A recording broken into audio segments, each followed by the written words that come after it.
Once you have your keel glued in, it will be glued and screwed into the blocks at either end at the transoms. You'll want to start making your bevel that the garboard plank will land on, and so that will also be in plane with each of these molds, and that's where your garboard will lay.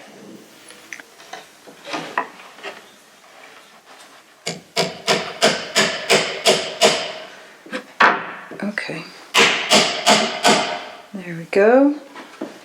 Once you have your center line on the keel and your batten tacked onto each mold up against that keel, you should be able to take a pen and just mark that line. Lets you know exactly where you need to connect. So when you're removing material, you go from your center line to that drawn line and do so in a flat plane between each mold all the way down. I removed the bulk of the material with a power plane and then cleaned up with a block plane. And an easy way to check is to lay your block plane along, and you should be able to see any inconsistencies.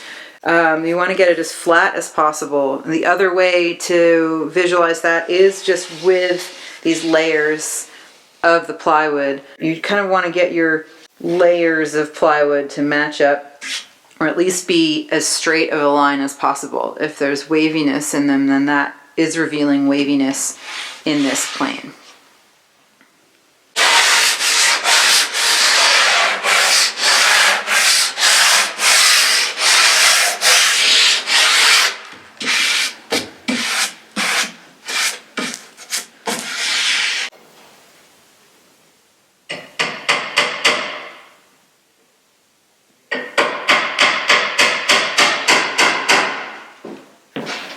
So we have the molds all set up, and we want to make sure that everything is in the correct place.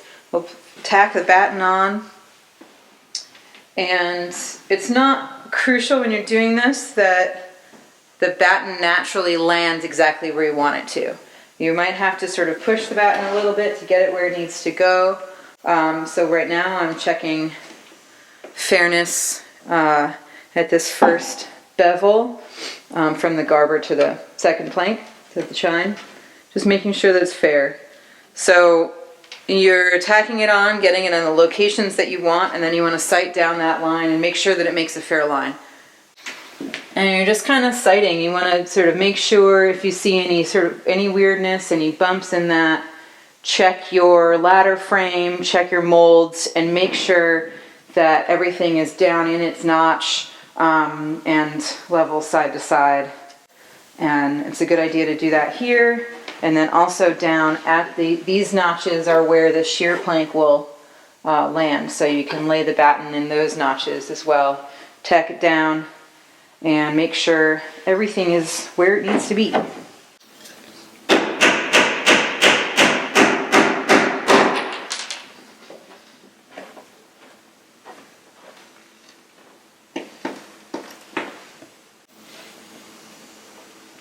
So I'm moving around a lot because I want to try and see this line in from as many angles as possible.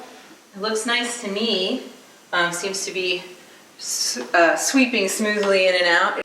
So moving around, getting as far away as you can is always a good idea. I've in the past also getting far away, if you can get a picture of it on a camera and then turn that picture over, then you can see what the boat will look like right side up and have a better idea of how that line looks. You should do this process with the shear on both sides as well as the chines.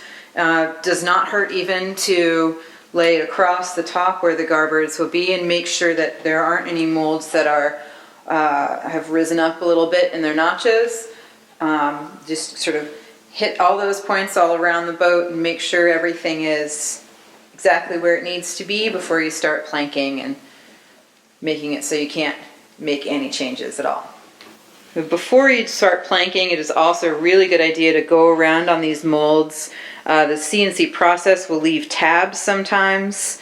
I would use a 60 grit hard block sandpaper, or just a block plane with really couple clean, easy swipes on there, just to smooth it out.